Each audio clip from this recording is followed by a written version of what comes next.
he is auditioning for Ohio State. He's an Ohio State guy. He ultimately wants to be the head of Ohio State down there in Columbus at the shoe. He walked those comments back the next day because those Ohio State alums, those Ohio State boosters were on his ass.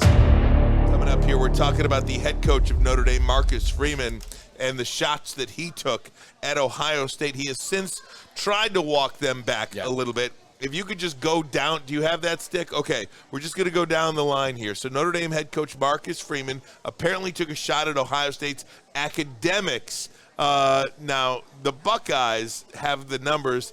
They say otherwise. And again, that was a Sports Illustrated report. So we'll advance. I wonder how they got those numbers. Yeah, we'll advance to the next one. So this is from CBS. To make his point, so Freeman brought up the two most significant football stops in his career before coming to Notre Dame in 2021. At Ohio State, Freeman played defensive back for Jim Tressel, eventually becoming a fifth-round draft choice of the Chicago Bears.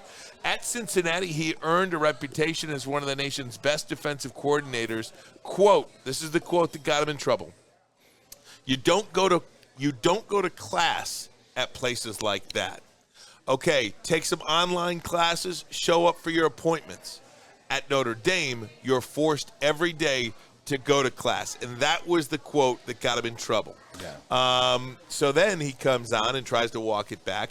I wanted to set the record straight. I was misquoted by Dennis Dodd in this article, and key words were missing from the quote that upset a lot of people that I care about.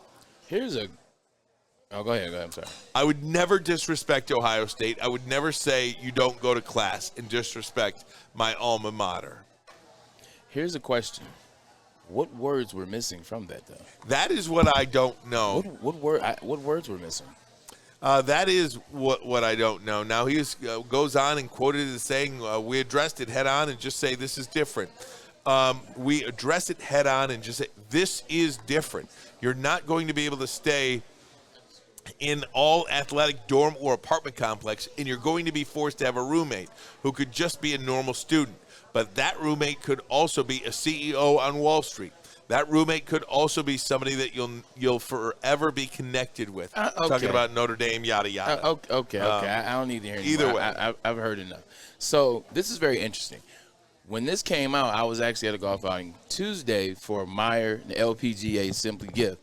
And right when this comment came out, I was actually standing right next to Keith Byers. Keith Byers is an All-American fullback from Ohio State, played in the 70s, played for the Dolphins, played for the Jets. He's a horse. He's still to this day, Mass. He is built like a unit. And he looks like he's a little shorter than T.J. Lane, but he's built like T.J. Lane. He's Ohio State through and through. He had an Ohio State shirt. He smells like Ohio State. He was like a fullback, became like a tight end almost. Exactly. Yeah.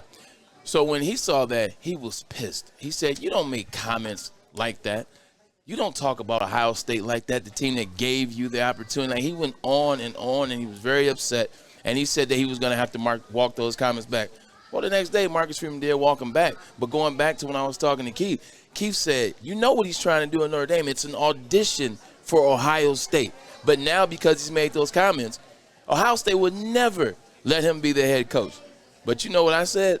I said I beg to differ. I said I remember in 2007, there was a coach at Stanford that said some things about his alma mater. And I quote, Michigan is a good school, and I got a good education there, but the athletic department has ways to get borderline guys in, and when they're in, they steer them in courses to sports communication because it's easier. That comment was by yours truly, Jim Harbaugh. But guess who Jim Harbaugh is now the head coach of? The Michigan Wolverines. So I told Keith, I said, you're full of it. I said he's still going to be the coach of Ohio State because he was All-American there. He's going to have success in Notre Dame, and they're going to want to have a new coach because Ryan Day, to me, I think he'll be out soon. And so then he tells me, no. I said, why? And he says, because Marcus Freeman is a black man, and it's Ohio. Jim Harbaugh is a white guy, and it's Michigan. I was like, damn, that's deep. But I have to agree with him. I don't think Marcus Freeman is going to get a chance. And it made sense the next day because he walked his comments back. Jim Harbaugh never walked those comments back because he didn't have to. And this isn't about Jim Harbaugh. This is about Marcus Freeman. He walked those comments back the next day because those Ohio State alums, those Ohio State boosters were on his ass. They told him, hey, look, you may not be at Ohio State, but you're always Ohio State. Probably scared the hell out of him. So Marcus Freeman walked those comments back. But just being next to Keith Byers there, it shed a lot of light on the situation. And you see him walk the comments back. He said they misquoted him. That quote was standard. Like it was no room for error in that quote. Braylon, so let me ask you, just at the crux of and Keith Byers said that, by the way, not me. Right, and I think that's an important distinction to make too.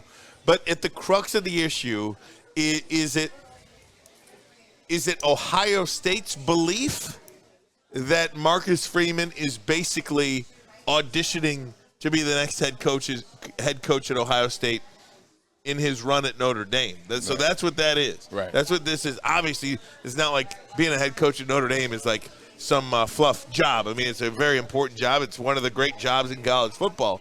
But ultimately, if you had your druthers, Marcus Freeman would eventually succeed Ryan Day at Ohio State. You take the jobs that come as they come, but ultimately you have a goal in mind. You look at a guy like Mike Hart. Mike Hart couldn't just jump on the Michigan coaching staff. He had to go the route. He had to go Eastern, and then he had to go to Western, and then he had to go to Indiana, and now he's at Michigan, and now he's in line for what he ultimately wanted to do. Mike told me a long time ago he wanted to be the first black head coach at the University of Michigan. He's in line. You got to go a path. Marcus Freeman, he goes to Cincinnati. Now he's at Notre Dame. Now he's at he's coaching position. He's coaching secondary. Now the defensive coordinator leaves. Now he becomes the head coach of Notre Dame. But ultimately, Ohio State is one of the schools you want to be the coach at. Look at Jim Harbaugh. Jim Harbaugh was the coach of Notre Dame. Not Notre Dame, Stanford.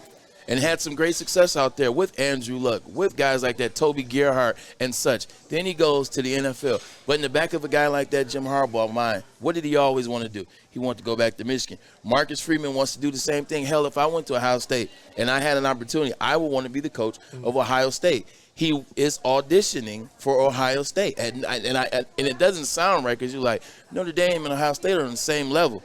Yes, but to him, he's an old State guy. He ultimately wants to be the head of Ohio State down there in Columbus at the shoe. That's why he walks those comments back. You don't walk comments back like that you meant, that you were telling the truth about. We all know he was telling the truth. You don't walk those comments back and care unless you want to be there one day.